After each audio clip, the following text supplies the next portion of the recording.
Feminism. A feminist. When I say to you, imagine what a feminist is like, what do you see? And I don't want you to think about the official definition. I don't want you to think about what you think society wants you to say, what you think the world wants you to say. Just genuinely imagine what a feminist is.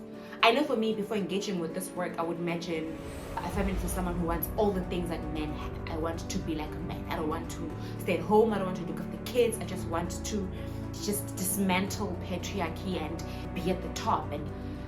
But that's not what feminism is about. And I think we have been sold this horrible PR of what it's about, and I want to engage with that today. And I feel like it's dying. I think it's a good place to start this conversation. Now, before I move on, I would like to first thank everyone who's subscribed to this channel. In a unique way, you are sort of signing up to be a part of my journey, part of this commitment that I'm making.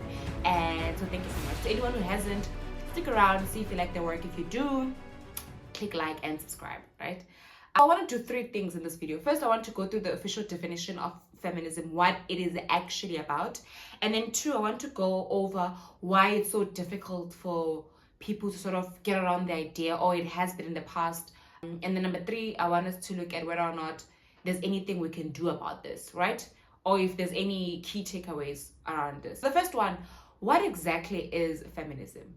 Well, or what exactly is a feminist? A feminist is a person who believes in the equality between men and women, so socially, politically, and in a work environment also, right? If you believe in equality, if you believe that we should all be granted the same opportunities, if you believe that regardless of whether or not I'm a male or a female, I should have the same opportunities, then you are a feminist. And that's all that there is to it. And I want to start with the journey that it has gone through and why it sort of became a little bit blurred. It started in the late 19th, early 20th century. It started in the West, right? Women couldn't open a bank account without a man. Women couldn't vote, and women couldn't work. They couldn't get a job. And that was sort of not a great thing, in that women of course there were women who derived joy from staying at home and looking after kids and taking on that role, and that's beautiful. We shouldn't take that away from them. But there are also women who are like, I don't have a man to take care of me. I want to go work. I need to go work to support my children. There's a really nice movie Charlize Theron is starring in. It's about this woman who is in an abusive relationship with this man, and she wants to leave. It's based on a true story. So she wants to leave and make money, and the place where she can make money is like this factory, but they sort of did not hire women initially, and the first woman to work there sort of recruited her. It's such a beautiful movie, and I think it encapsulates this idea that sometimes women don't have a choice. They really do have to work, you know what I mean? And when they get to that workplace, when they get to participate in the working environment, they should be granted equal opportunities, right? That's all that it's about. And so it started women saying, can we please have, no, scratch that. We need to also be able to vote, not can we please. I feel like when we say can we please, we are asking for the right to vote, and I think everyone should have the right to vote. We should also vote. We should also open a bank account without a partner consenting to it, a male partner consenting to it. We should also have the equal opportunities at work. And so women really did fight for that. It was like a whole movement, and it was so beautiful. And, eventually, slowly but surely, those things were granted to women. Women were allowed to vote. They were allowed to get jobs. And then when they got to the work environment, they were discriminated against. Again, going back to that movie, I will find the name and I'll post it here. Going back to that movie, even when they got to the workplace, they were sort of discriminated. They were harassed because what are women doing? And then there were sort of women jobs, being a teller, being very feminine jobs. And no, if I can do the other work, I should be allowed to do the other work. And then the movement grew from that. It's like, now can we please be treated equally? Can we please be paid the same amount? Just because I'm a woman doesn't mean that I'm not doing the same amount of work. I am, especially if you can see the results. Then the movement grew from that. And if we know anything from any change in society, it's almost like when you get one thing and you should be satisfied with that. You said you wanted to come to the place. You are here now. What more do you want? Do you want to take over the whole thing? Which is why I also, in my head, had the idea that when you are a feminist, you sort of want everything. No, I know that I'm already here, but can I just be treated like everyone else? Can I get the same amount of pay? There has been research on this, the pay gap, that for every dollar that a man makes, a woman, I think, makes 0.75 cents. And there are obviously a lot of factors surrounding that. So one of them are a lot of men a lot of men are in executive positions and all of that. I'm not talking about that. I'm talking about equal pay in terms of people doing the exact same job. And even though that is probably is true now, it's happening, but back in the day it didn't happen because people are like, women, there's no way that women do the same amount of work, men are stronger, etc., which they are, but if the results are the same, I should be get paid the same, right? That's what essentially feminism is about. And because, just going back to how this then grew, because it's all about equal rights, there are a lot of marginalized groups that don't get equal rights. Like the LGBTQIA plus community doesn't get equal rights. And we sort of then find it difficult to separate the groups because we're like, rights are rights. But no, they are different, and I think they should be given their own separate attention because the realities are different.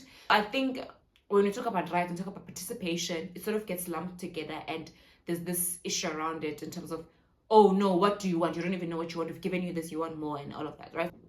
There's that. And then to my second point, why has it been so hard to accept the idea of feminism? And just like any other change, it sort of challenges a norm. Every time a norm is changed, people think they're going to lose something, right? Every time we say women should be in the workplace, men think, oh, what does it? Does it mean that I'm no longer going to be? Men doesn't mean that I'm no longer going to be at the top. And I hear that. I understand that. It can be a bit difficult, sort of accept that. Just accept this change. And another reason is, yes, the law is fighting for equal rights, but has tradition caught up? You know what I mean? There still is a large tradition and around what a man and woman should do. There still are gender roles, and they still are being passed on to, especially at the time, to generations. And they're like, a woman is supposed to be at home, and man is supposed to go look for work. This is what society is supposed to be like.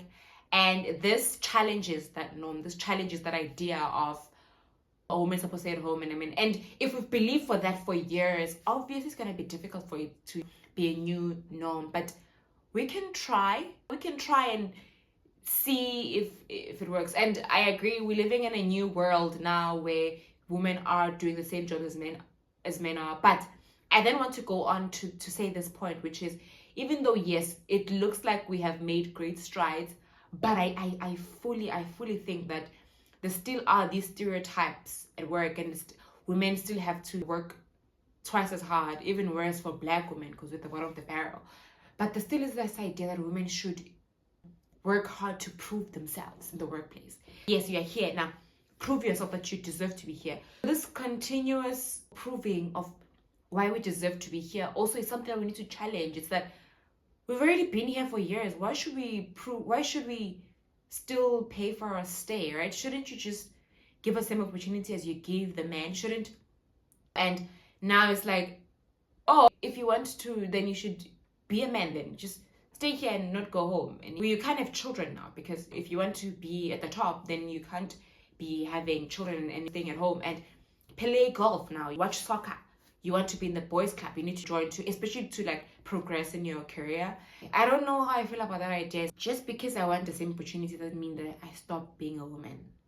I might still want to do everything that a woman does. I might also want to have kids. I might also want to maybe just not watch soccer. Maybe I just want to watch The Real Housewives. And, I want to watch reality shows. And because of that, does it mean that I can't then be the same as the man because I wanted to be the same as the man? No, this is not I want to be a man. This is I want equal opportunities. And I think as the man in power, as a man in executive position, they need to challenge that idea. They need to challenge the idea that in order for us to feel comfortable promoting you as a woman, you need to show that you can be a man.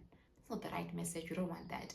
Now, this ties in very perfectly with what I want to say last, which is there anything that we can do?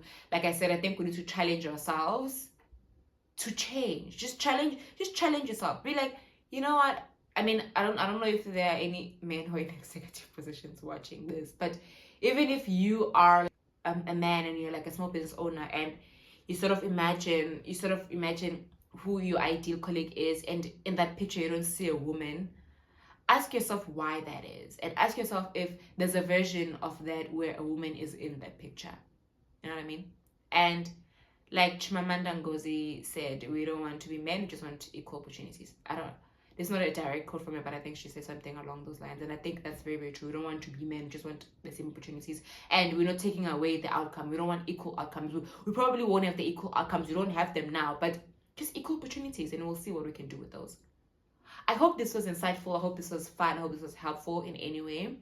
Like I said, if you did like this, please click like and subscribe, and I'll see you on the next one. Thank you.